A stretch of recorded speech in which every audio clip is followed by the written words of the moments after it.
Good afternoon and welcome to AP European History with Mr. Bobby. Today we'll be discussing Chapter 27, The Great War, the First World War. As always, we'll be using the McKay, Hill, and Buckler text, 7th edition. This is Section 1, Part 1. And this lecture will primarily be concerning causes and things leading up to the war. And one of the biggest things here, obviously a key player in the system, is Otto von Bismarck. But it's a system of alliances, and that idea that, when a country is trying to situate itself to maintain its power, that it will align with other countries in hopes of either balancing the power or keeping power out of the hands of others. So, following the Franco-Prussian War of 1871, Bismarck strives to successfully maintain peace, and he's pretty successful about it for right now. Germany is considered a satisfied power. Okay, Germany wants to keep France diplomatically isolated, and that's their primary goal. 1873, we see the Three Emperors League, and this links Austria-Hungary, Germany, and Russia. Bismarck, however, also maintains good relations right now with Great Britain and with Italy. In 1890, Bismarck is dismissed by William II, and that was mentioned in one of your previous chapters. And this removes the last great diplomat of the era who could hope to maintain peace. And William II is a little bit more sporadic, and he wants to set his own path. And sometimes that can be good. And in this case, it can be very detrimental to the power balance in Europe. With Bismarck out of the way, William refuses to renew the Russian-German reinsurance treaty, and this creates a much more fragile relationship and pushes Russia right into the arms of France, something that they did not want to happen. France and Russia versus the triple alliance of Austria, Hungary, Germany, and Italy. And who is Great Britain going to align with? That's a big question. Great Britain is living right now in what your text refers to as splendid isolation until the turn of the century. It has alliances formed with the U.S. and with Japan, but it has a lot of other things going on, particularly in Africa. They fight in the Boer War, which is creates widespread anti-British sentiment, and the Boer War happens in South Africa.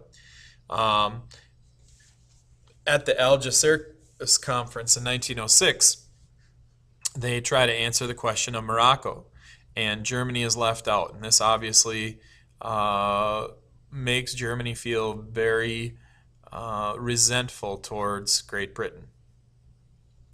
The Anglo-Russian Agreement is something else that your text talks about, and that's an agreement or an alliance between Great Britain and Russia. And there's a continuing arms race that's going on. Great Britain is battling for naval superiority.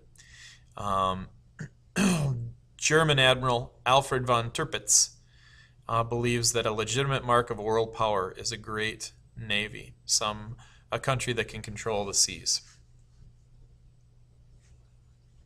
So, long-term causes of World War I. Economic and colonial competition, so the scramble for the colonies in Asia and Africa, in the East Indies, between European powers causes distrust and suspicion. Conflicting claims for colonies as well as conflicting boundaries for neighboring colonies cause several crises that could possibly lead to war. And the competition over markets with similar products between European powers also causes hostility.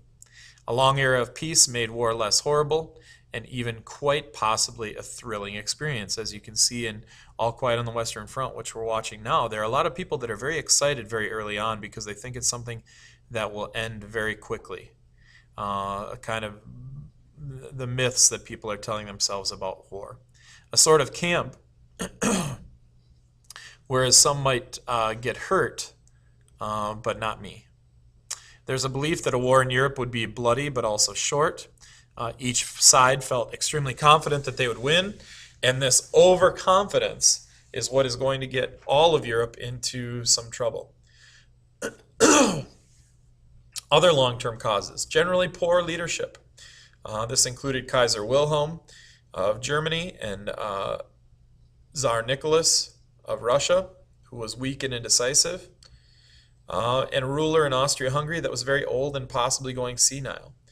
An alliance system was also very responsible, as we all already mentioned, that may help keep the peace, but if war does break out, it's going to be this falling domino effect. And an increasing number of terrorists and organizations generally wishing for radical government and radical political systems. So all of these things are causes that are very much leading up to this outbreak of war.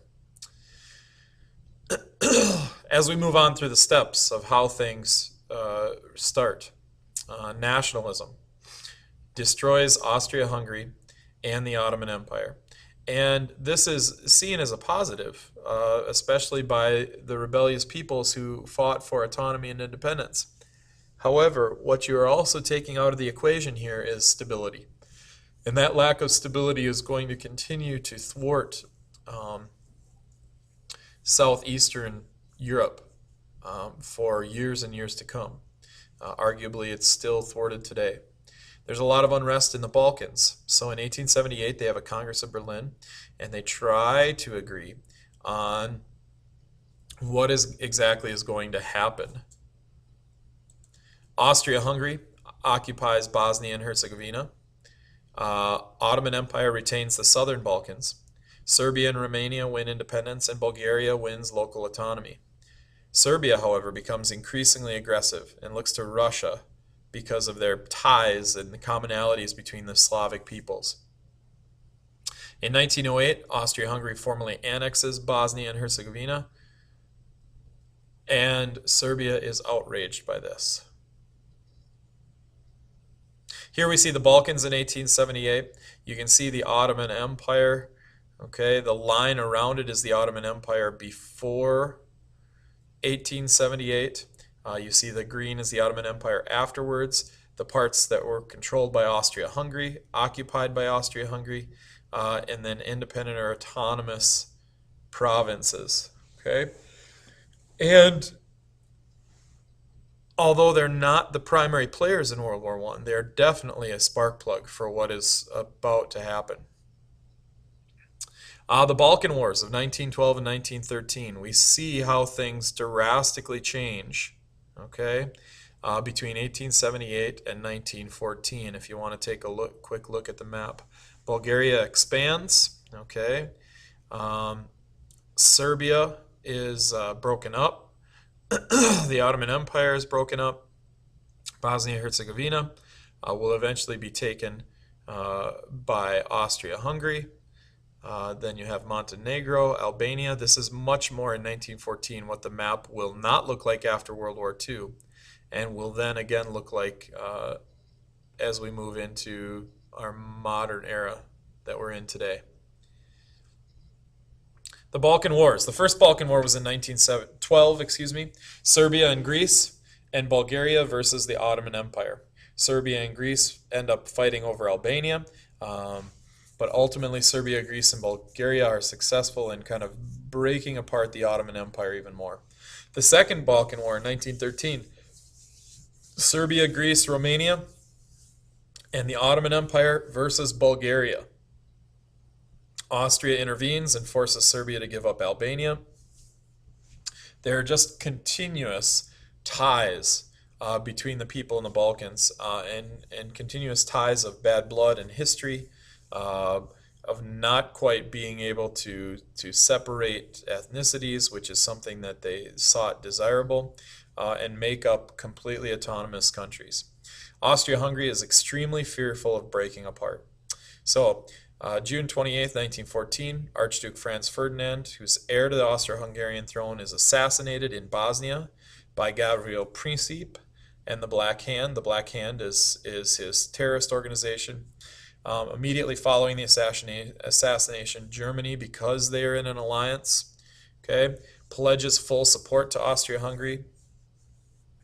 And then this is where we get the gentleman Bentham Hollweg, and he is the German chancellor, okay? And he forces ultimatum.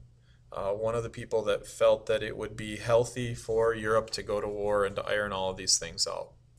So, earlier in this lecture, we talked about specific causes. Now we're kind of talking about the wheels being set in motion. And we'll end today with this, just a brief timeline of how things go. And these are the falling dominoes. Remember, we talked about earlier the idea of all of these alliances and how they were very fragile. They could keep the peace, but they could also destroy the peace. And it's at this point where that peace is destroyed. July 28th, 1914, Austria-Hungary declares war on Serbia. On July 29th, Russia mobilizes to support Serbia because they have an alliance there. August 1, Germany declares war on Russia. August 3, Germany declares war on France, and Germany invades Belgium to attack France, which prompts Great Britain to declare war on Germany. And this will be the way the war is set up for the first 3 years before the United States decides to get involved with the Allies.